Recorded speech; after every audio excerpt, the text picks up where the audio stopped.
On va donc passer à l'échelle supérieure. On a vu les minéraux et je vous ai dit que les minéraux étaient les briques de base des roches. Donc, insistons, ça, c'est un minéral, c'est le fameux mica que je vous ai montré dans la famille des silicates, et ça, c'est une roche.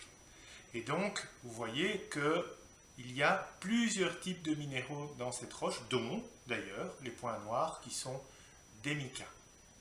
Alors, on va formaliser un petit peu tout ça.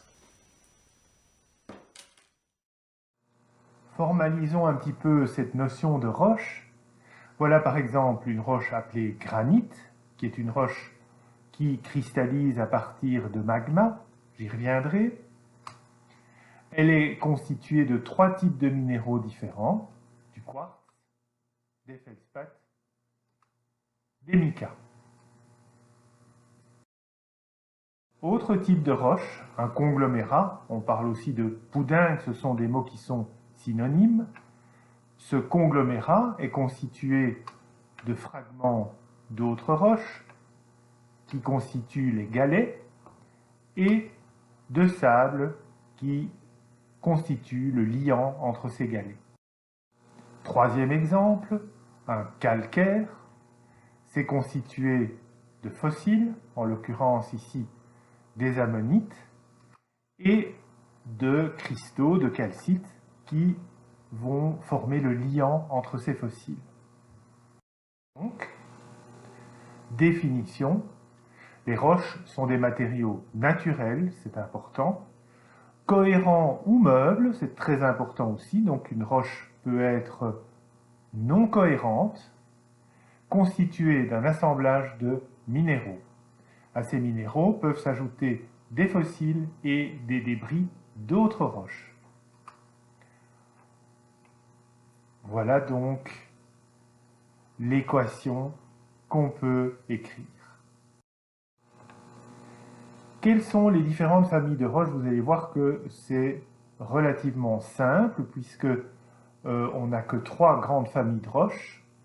Ces roches sont formées au cours de processus variés, biologiques, physiques, chimiques, que l'on peut grouper en 3 catégories, d'où les 3 catégories de roches. Des processus magmatiques à haute température qui conduisent à la cristallisation de minéraux ou à la solidification de verre lors du refroidissement de ces magmas.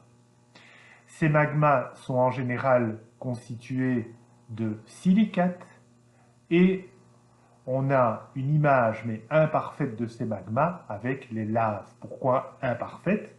Parce que quand une lave s'épanche à la surface de la Terre, elle a déjà perdu une bonne partie de ces éléments volatiles qui sont présents dans les magmas.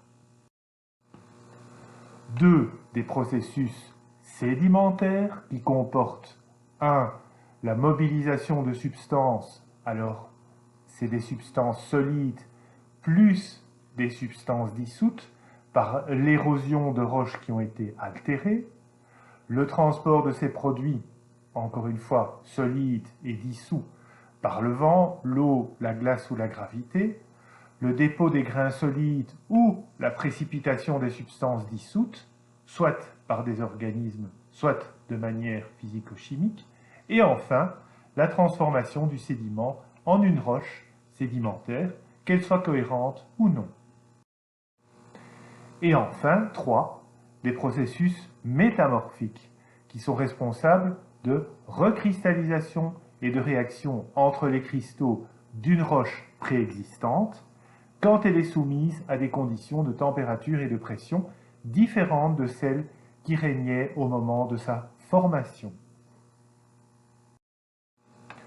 Ce qui nous donne donc 3 grandes familles de roches, issues de 3 familles de processus.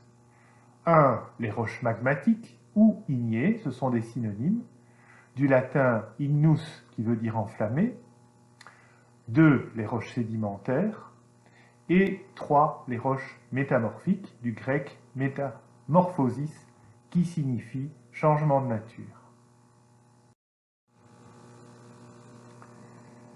Les classifications maintenant. Pour décrire et définir les roches, on dispose de propriétés variées.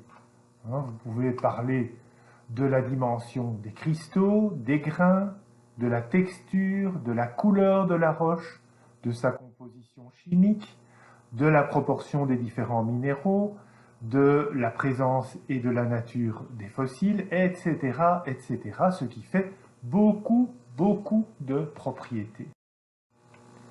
Pour classer un groupe de roches, on ne peut en utiliser que 2 ou 3, sinon la classification devient impossible. Donc, il y a un choix à faire. Et le choix des propriétés retenues pour la classification varie en fonction de l'application souhaitée.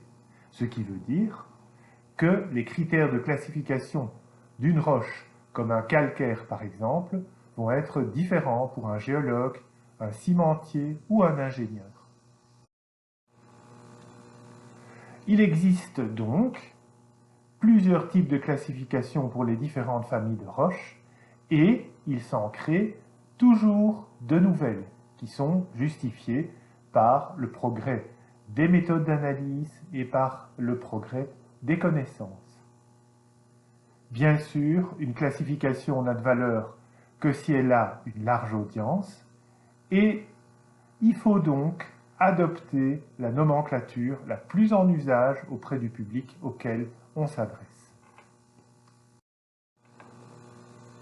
Pour terminer ce court chapitre sur les différents types de roches et les processus, je vous montre ici ce qu'on appelle le cycle géologique, où vous allez justement trouver ces différents types de roches et de processus.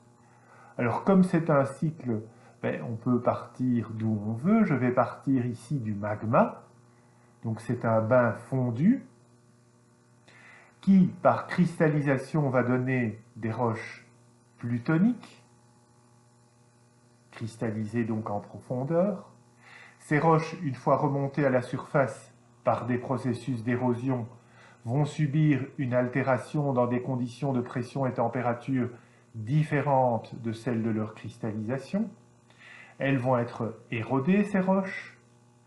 Des grains et des ions vont partir et être transportés et aboutir finalement dans un milieu de dépôt qui est souvent l'océan, sous forme de sédiments. Une fois ces sédiments isolés de leur milieu de dépôt par l'accumulation d'autres sédiments, on va parler de roches sédimentaires, surtout après un certain temps pendant lequel ce sédiment va évoluer, par exemple par consolidation. Une fois ces roches sédimentaires consolidées, la chaleur et la pression peuvent encore augmenter par enfoncement de la croûte terrestre et donner naissance à des roches métamorphiques où de nouveaux minéraux apparaissent stables par rapport aux nouvelles conditions de pression et température. Si on augmente encore la température, souvent avec une légère diminution de pression, on va aboutir à une fusion et on en revient à un magma. Donc là, le cycle est bouclé. Alors vous voyez qu'il y a des cycles plus courts qui sont possibles puisque on peut altérer à nouveau une roche sédimentaire ou une roche métamorphique. Dans le cas général, donc en partant d'un magma, en passant par une roche magmatique, un sédiment, une roche sédimentaire et une roche métamorphique, le cycle prend plusieurs centaines de millions d'années.